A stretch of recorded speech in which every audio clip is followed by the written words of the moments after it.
Hi, I'm Dr. Sarah Shoaf, and I've been practicing in Winston-Salem, North Carolina.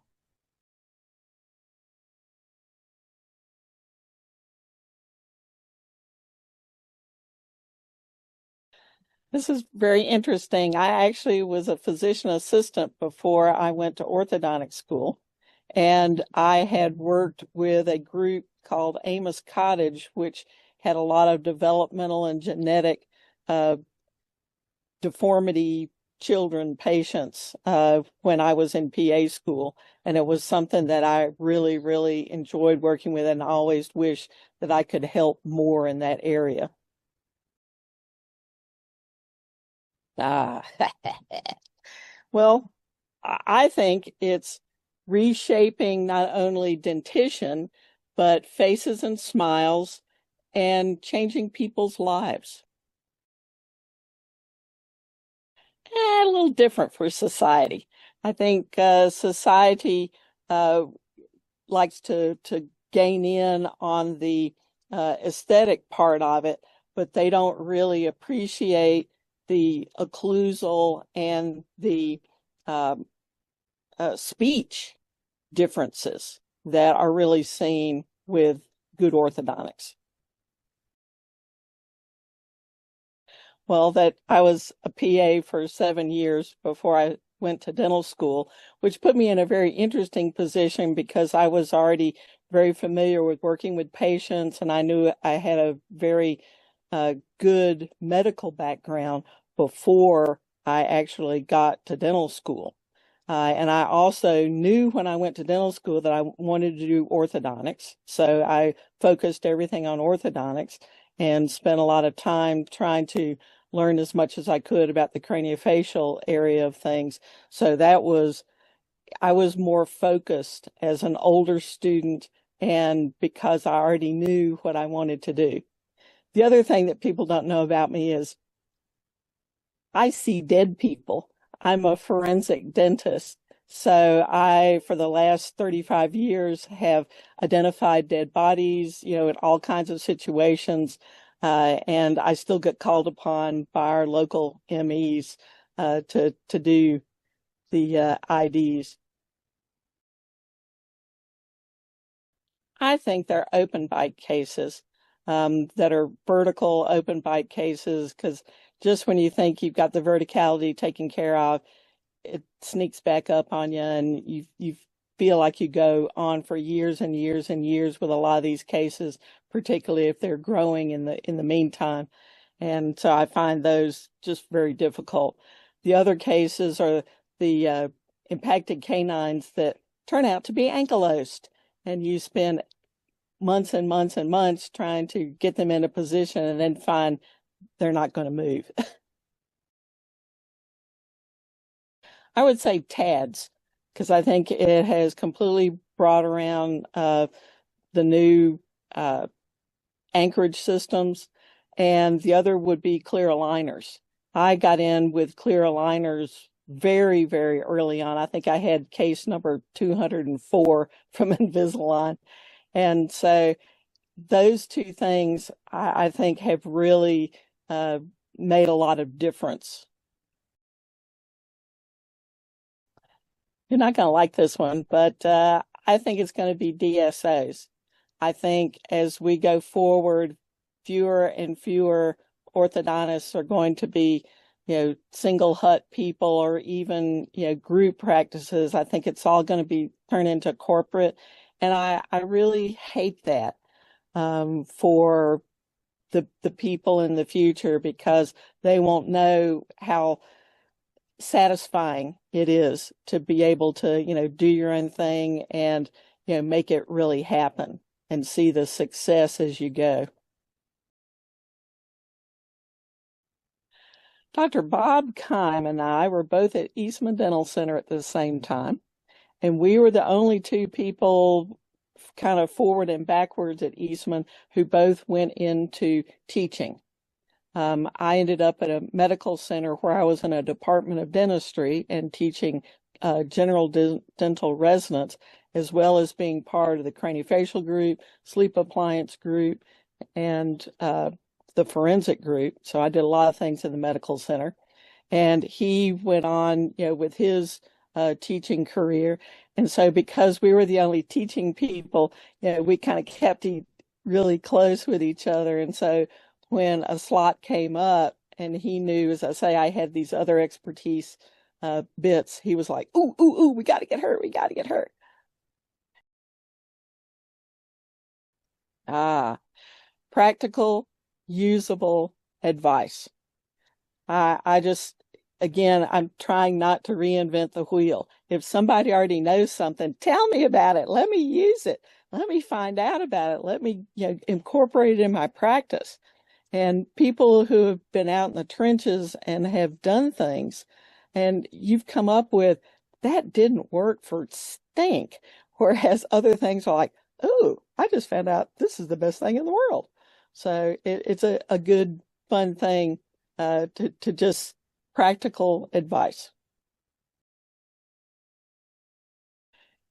I think JCO uses things that practicing orthodontists have found over years and years of observation and are able to disseminate that to the people who are really in there practicing.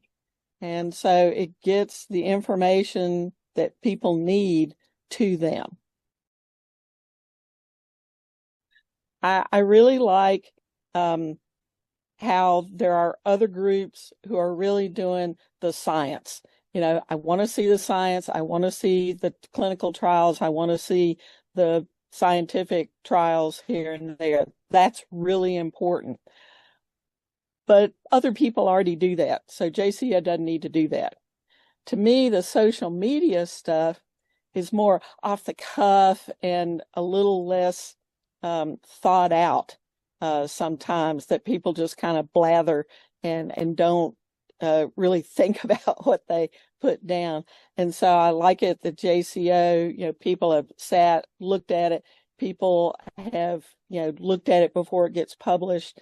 So it's not just off the cuff, sitting there drinking a few beers and throwing stuff around. I mean, it's really well thought out, well investigated, practical advice.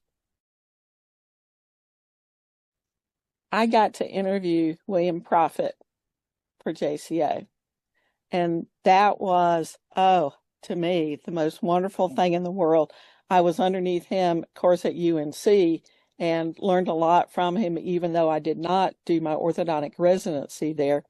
But to sit there and talk with him, and because he knew me, he felt a little freer to talk about various things. And so that was just a highlight.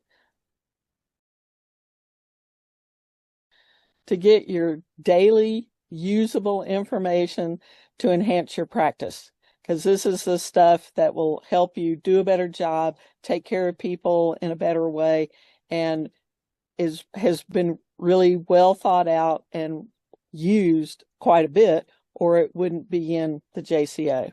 So I just love it for the practicality of it, to come up with something that you can't get anyplace else.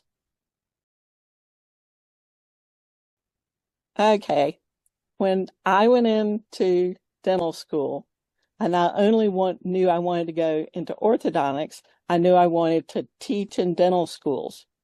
Because I already had a master's of education, so I was focused on a situation where I would be in a medical center or a dental school and be teaching. So all of the business information that, how to run a business and all that kind of stuff, I completely blew off. And so when I finally got to the point where I needed to know business things and was starting my own practice, man, was I clueless. And I was just lucky that I was able to call upon a whole bunch of people who were alumni connected with my college, Wake Forest University. And from there was able to, find an accountant, find a lawyer, find all these people who could help me do it. Because, as I say, I had completely ignored that aspect of having a business, and I paid for it. just by being ignorant. Don't reinvent the wheel. There are other people out here who know how to do accounts, who know how to be a lawyer, who know how to do insurance, who know how to do all these other things that are aspects of the business. Use their expertise, call upon them, don't try to do everything yourself.